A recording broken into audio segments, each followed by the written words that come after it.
warahmatullahi wabarakatuh. Salam sejahtera untuk kita semua. Izinkan saya memperkenalkan diri saya. Nama saya Awatif SPD MSI. Saya adalah dosen di program studi pendidikan matematika Fakultas Keguruan dan Ilmu Pendidikan Universitas Merangin. Latar belakang pendidikan saya yaitu S1 Pendidikan Matematika dan S2 Matematika Terapan. Saya membuat video ini dalam rangka penyusunan dokumen pernyataan diri dosen unjuk kerja Tridharma Perguruan Tinggi bidang pengajaran. Melalui video ini saya akan menjelaskan mengenai salah satu mata kuliah yang saya ampuh, yaitu persamaan diferensial. Video ini terbagi menjadi dua bagian, yaitu penjelasan mengenai mata kuliah persamaan diferensial dan rekaman proses pembelajaran mata kuliah persamaan diferensial. Deskripsi mata kuliah. Mata kuliah persamaan diferensial merupakan mata kuliah wajib pada program studi pendidikan matematika FKIP Universitas Merangin. Mata kuliah ini terdiri dari 3 SKS dan mata kuliah ini diberikan di semester 6 atau semester ke-6.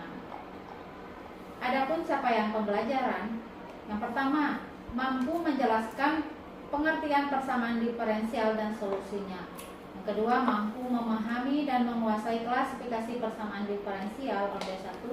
Yang ketiga, mampu memahami dan menguasai persamaan diferensial linear dengan teori solusi-solusi. Yang keempat, mampu memahami dan menentukan aplikasi persamaan diferensial.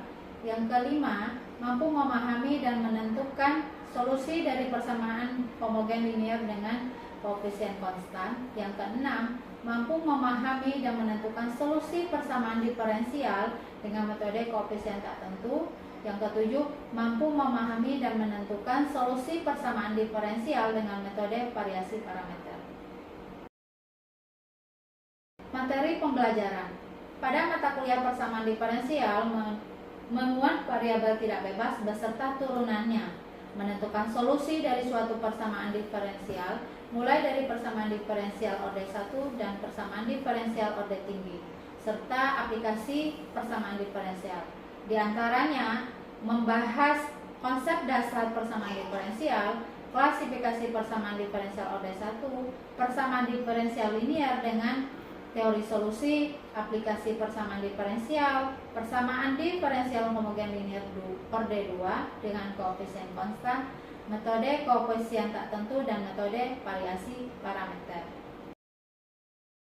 Sistem pembelajaran. Sistem pembelajaran secara blended learning yang saya gunakan yaitu secara luring dan daring, yang dilaksanakan dalam 16 kali pertemuan, termasuk di dalamnya 1 pertemuan UTS dan 1 pertemuan UAS. Pembelajaran luring dilaksanakan di kelas melalui kuliah dan diskusi, sedangkan pembelajaran daring saya memberikan materi pembelajaran dengan menggunakan aplikasi WA, virtual class, yang materinya berupa PowerPoint, rangkuman materi, soal latihan, dan buku ajar.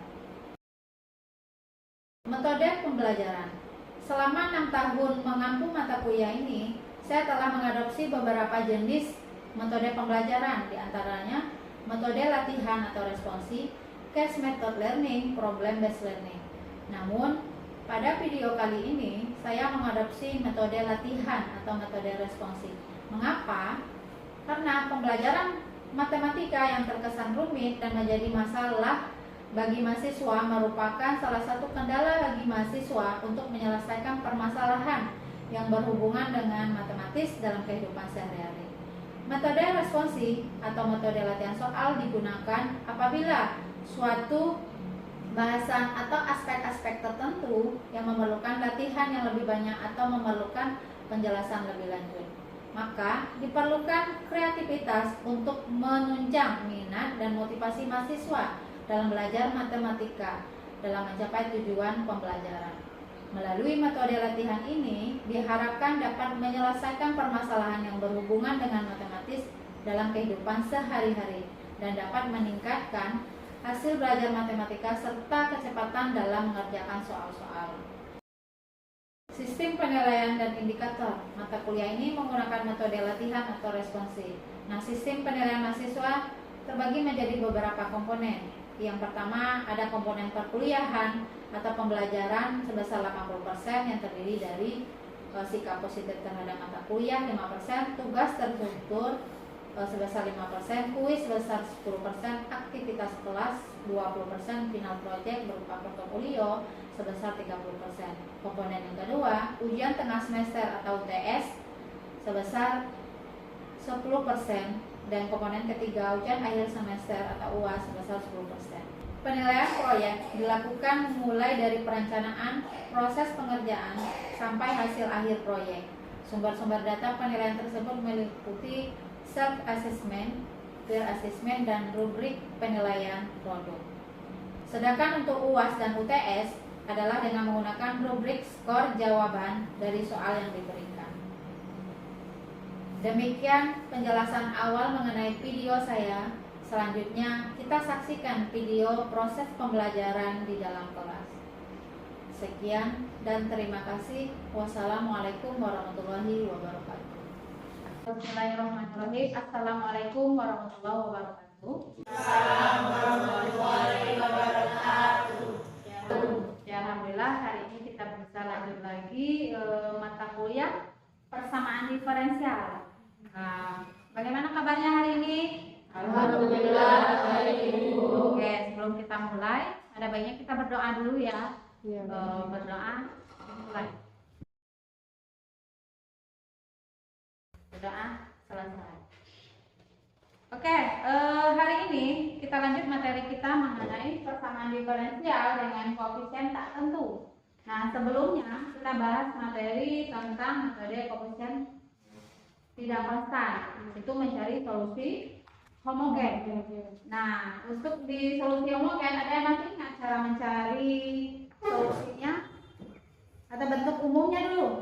Bentuk umumnya, Bu, Ya, Y double aksen plus A1 Y aksen plus A0 Y0 sama dengan 0. oke. Atau ada yang persamaan kuadrat AX kuadrat ditambah BX ditambah C sama dengan 0. Oke, di solusi homogen itu untuk mencari solusinya itu ada berapa cara?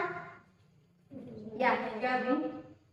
Yang pertama memiliki akar real berbeda, yang kedua memiliki akar real berulang, dan yang terakhir memiliki akar kompleks konjugat. Oke, yang disebutkan ini merupakan solusinya ya, ada 3 macam.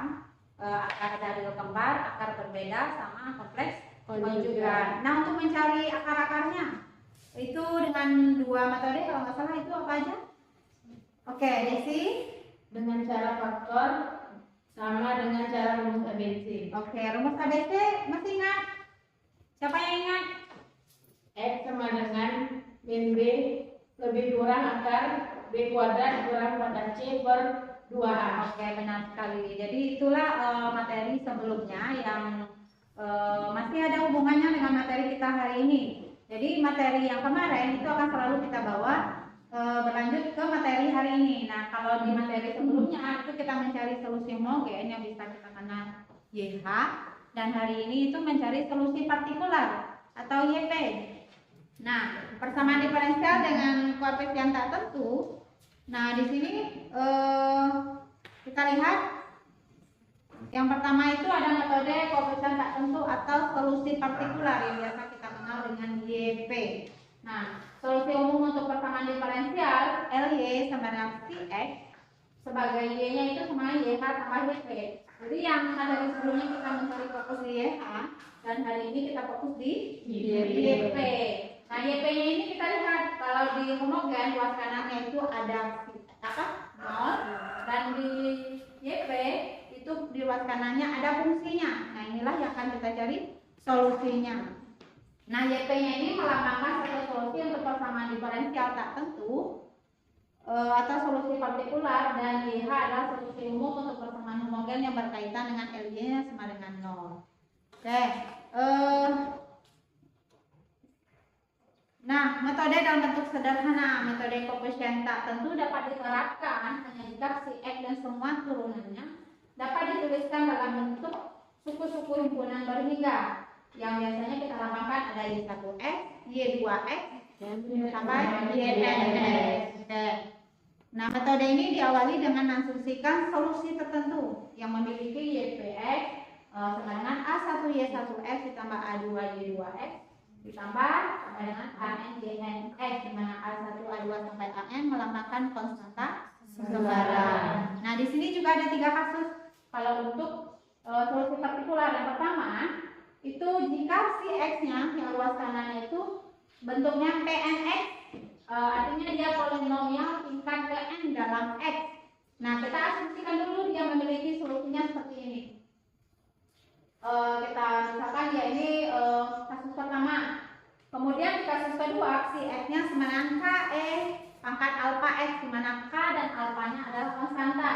Nah, kita asumsikan solusinya memiliki bentuk kedua, YP sama dengan AE pangkat alfa X, di mana A-nya adalah konstanta yang harus kita tentukan. Dan kasus ketiga, si X-nya itu berbentuk K1 sin BX ditambah K2 cos BX, di mana K1, K2 dan betanya adalah konstanta yang kita diketahui. Nah, kita asumsikan bentuk solusinya di ketiga, YP sama dengan A sin BX ditambah B cos BX, di mana A dan B yang harus kita tentukan. Jadi ada 3 kasus ya, di solusi homogen ada 3 kasus, dan di solusi partikular juga ada 3 kasus. Nah, sekarang kita lihat soal. Nah, kalau lihat dari kasus udah tahu membedakan ya, seandainya ini tidak dibuat, kita harus tahu membedakan. Kalau bentuknya dia seperti ini ada 4x kuadrat, ini bentuknya kasus 1, artinya dia polinomial. Nah, kalau di kasus soalnya dia ada eksponen, artinya dia merupakan kasus kedua, eksponensial. Dan kalau dia mengandung ada sin, cos, artinya dia kasus ketiga. Jadi harus tahu membedakan, karena di soal ibu tidak menentukan ini kasus berapa, jadi mahasiswa harus tahu membedakan antara kasus 1, 2, dan 3. Nah, kita coba soal pertama. Oke. Diberikan Y turunan kedua dikurang Y aksen dikurang 2Y sama 4x kuadrat. Nah, tadi kita asumsikan dia memiliki solusi yang pertama. Nah, langkah yang pertama kita selalu di sini untuk mencari solusinya selalu Y sama dengan YH ditambah YP.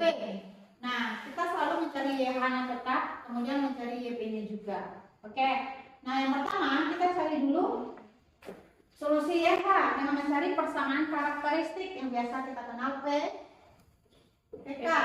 Nah, dari soal kita misalkan sebelumnya udah bahas ini ya. Bentuknya adalah lambda kuadrat dikurang lambda dikurang 2 sama dengan 0. Nah, ini bisa kita faktorkan? Bisa ya? Bisa. Nah, kalau kita dikali dia harus min 2, kalau dijumlahkan dia min 1. Maka faktornya berapa? Lambda ditambah 1 sama min 2. 1 kali min 2? Min 2. 1 dikurang 2? Min 1. Oke, lambda satunya kita dapat berapa? Min 1. Atau lambda 2-nya? 2. Oke, nah dari sini kita dapat solusi YH-nya. Jadi solusi YH sama dengan C1E min X ditambah C2E 2E. Oke, kita simpan dulu solusi YH-nya. Nah, sekarang kita cari di solusi partikular atau solusi YP ya. YP. Nah, tadi katanya ini merupakan bentuk polinomial. Kita lihat di sini si X-nya ada 4x kuadrat. Bentuknya di kasus pertama. Nah, kita asumsikan bentuknya seperti ini. Kita lihat. Kalau dia pangkatnya 2, berarti kita mulai dari A2 kuadrat. Kalau dia pangkat 3, berarti A3x pangkat 3 sampai A0. Oke, kita misalkan kan di sini si X-nya berapa tadi? 4x kuadrat. Nah, kita misalkan asumsikan YP-nya itu A2x kuadrat ditambah A1x ditambah A0. Oke, di sini kita misalkan bintang pertama. Kemudian kita turunkan. Nah, dari sini kita turunkan. Dari YP-nya turunan pertamanya berapa? 2X. Turunan dari sini? 1. Turunan sini? 0 ya. Kita bola dia bintang ke 2. Nah, turunan kedua. Karena di sini kita lihat di soal kan kita butuh ada turunan kedua, turunan pertama sama Y-nya. Jadi sampai kita turunkan ke 2. Turunan kedua dari turunan pertama? 2. Turunan di sini? 0. Oke, berarti kita misalkan ini adalah bintang ke 3. Sampai di sini? Paham? Kenapa sih lanjut? Nah, kalau sudah kita dapat turunannya masing-masing, kita substitusikan bintang pertama, bintang kedua, sama bintang ketiga, kita substitusikan ke persamaannya. Nah, boleh kita lihat di sini bintang turunan keduanya berapa tadi? 2A. Oke, kita substitusikan 2A2 dikurang di aksennya turunan pertamanya ini ya, 2A2X ditambah A1. Tutup kurung dikurang 2, Y-nya kita masukin ini. Substitusi dengan A2X kuadrat ditambah A1X ditambah A0 sama dengan 4. Nah, dari sini kita jabarkan. Kita bukalah kurung-kurungnya ini. Oke. Kita susun pertama kita buka dulu kurungnya, mulai dari 2A2 dikurang 2A2X minus min A1 kurang 2A2X kuadrat dikurang 2A2X dikurang 2A2 sama dengan yang luas kanannya tadi kita misalkan dengan gitu. Ya. Nah, kemudian kita susun mulai dari yang pangkat tertinggi gitu, atau susun berdasarkan ini. Jadi yang di sini dulu ada min 2A2X kuadrat kurang 2A2X dikurang 2A1X, oke, tambah 2A2 dikurang A1 kurang 2A0. Oke. Nah, kemudian kita menyamakan antara luas kiri dan luas kanannya. Berarti di sini akan ada X kuadrat, ada X dan apa? Nggak ada ininya, labelnya. Nah, sekarang kita pisah. Min 2A2X kuadrat kita buka dulu. Kemudian yang sama-sama mengandung X kita gabung, ya. Jadi bisa tambah min 2A2 dikurang 2A1 X-nya di luar. Kemudian sama-sama lagi konstanta. 2A2 dikurang A1 dikurang 2A0. Oke. Nah, luas kanannya ini dengan menyetarakan koefisien yang memiliki pangkat X yang sama diperoleh. Nah, ini tujuannya ini. Kita lihat luas kanannya di kirinya ada X kuadrat, luas kanannya X kuadrat. Berarti kita ambil min 2A2 sama dengan pangkatnya. Ininya kita abaikan. Kemudian yang sama-sama X, ini ada X, dia ada 0, berarti min 2A2 dikurang 2A1 sama dengan 0. Kemudian yang koefisien yang konstan ini 2A2 dikurang A1 dikurang 2A0 sama dengan 0 ya. Yang pertama ada min 2A2 sama dengan 4. Maka di sini kita dapatlah A2-nya ya. 4 bagi min 2 min 2. Dapat A2-nya. Kalau udah dapat A2, kita substitusi ke persamaan yang kedua ini biar kita dapat A1-nya. Min 2 substitusi dari A2-nya min 2, kita selesaikan kepala A1-nya adalah 2. Kita udah dapat A1 sama A2. Berarti yang belum ada A0. Kita selesaikan. Kita masukin yang persamaannya yang lengkap, ada A2, ada A1 sama A0. Sehingga dapatlah A0-nya sama dengan min 3. Kita masukin ke solusi partikularnya atau YP-nya. YP-nya tadi kan bentuknya ini A2X kuadrat ditambah A1X ditambah A0 sama dengan A2-nya kita ganti min 2. A1-nya 2X ditambah min 3. Nah, sehingga solusi umum, solusi akhirnya Y sama dengan YH ditambah YB. Sehingga YIH yang solusi awal tadi, C1M-X ditambah C2E2X tambah sama yang YB-nya. Ini 2X kuadrat ditambah 2X dikurang 3. Ada buku ajar yang memberikan ini. Nah, itu ada untuk soal nomor 2, ada nanti bisa diskusi lebih lanjut kalau misalnya nggak paham ya. Nah, begitu juga untuk soal yang ketiga. Yang C ini bentuk sinkron adalah bentuk kasus ketiga. Sama, kita misalkan asumsikan dia di kasus ketiga. Kita cari turunan pertama, turunan kedua, kemudian kita substitusikan ke persamaannya sehingga kita dapatlah solusi partikularnya. Jadi solusi akhirnya adalah YH ditambah YB. Jadi hari ini itu metode kita metode latihan soal atau metode responsi. Jadi semakin banyak kita latihan, itu akan semakin gampang memahami materi ini. Nah, untuk biar lebih lanjutnya lagi, nah LKM-nya udah dibubarkan. Nah, boleh diskusi per kelompok, itu pasti waktunya sebentar. Itu ada 2 soal di LKM-nya. Nah, di LKM-nya udah dibubarkan. Di sini ada 2 soal. Coba, kita ada 2 kelompok ya, antara luas kiri sama kelompok kanan. Oke, AE pangkat 2X. Nah, carilah turunan pertama sama turunan kedua. Nanti disubstitusikan. Dapat ya? Kelompok kedua dapat, kelompok pertama udah ketemu? Udah. Ada yang nggak paham nggak? Jadi kelompok itu harus saling memahami. Nanti yang satu bisa, temannya lain nggak bisa. Jadi ketua penanggung jawabnya harus bisa menjelaskan ke teman-temannya.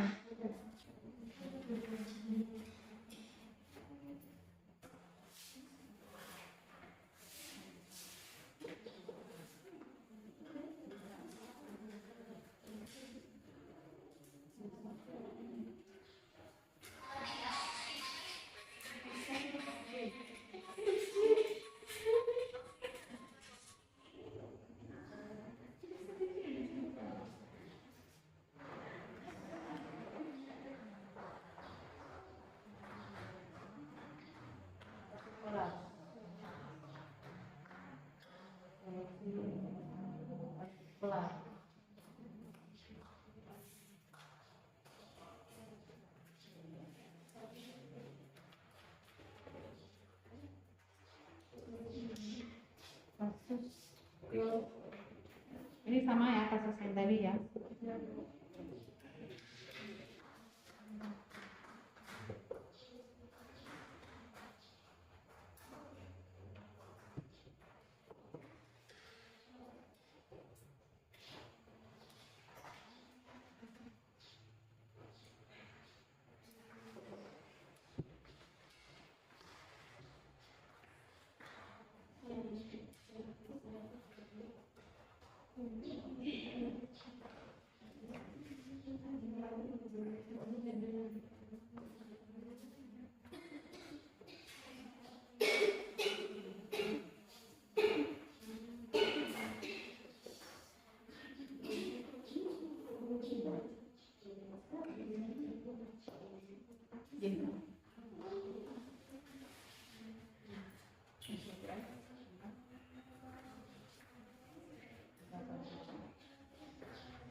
Oke, kasih aplaus buat temannya.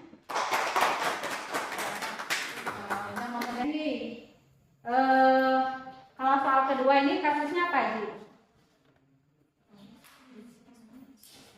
Kasus kalau ada dia mengandung gitu.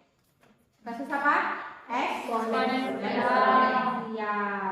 Nah, untuk kedua tadi kelompok ini ya, kelompok 2 nanti boleh di lain waktu Minggu depan kita coba bahas soal kedua. Sambil latihan soal yang tadi dikerjakan di rumah. Jawabannya ada di dalam buku. Nanti tinggal langkah-langkahnya apa benar atau tidak akan kita samakan. Ada yang tanyakan nggak? Udah pas? Oke. Ibu akan menyimpulkan sedikit materi hari ini, yaitu metode kompleksitas tertentu. Dia itu bentuknya mencari solusi partikular atau YP. Lanjutan dari sebelumnya Y sama dengan YH ditambah YP. Nah, solusi dari solusi partikular dia juga ada 3 kasus. Yang pertama berbentuk polinomial, yang kedua eksponensial, yang ketiga yang kompleks gitu ya, ada sin itu yang kompleks juga gitu. Kalau nggak ada lagi yang ditanyakan, kita cukup sampai di sini. Seandainya kalau keluar dari sini ada yang bingung, kita boleh diskusi di luar atau di dalam grup kelas kita gitu ya. Iya, Bu. Oke, lebih dan kurang Ibu ucapkan terima kasih atas segala perhatian, mohon maaf atas segala kekurangan. Ibu akhiri dengan assalamualaikum warahmatullahi wabarakatuh. Waalaikumsalam warahmatullahi wabarakatuh.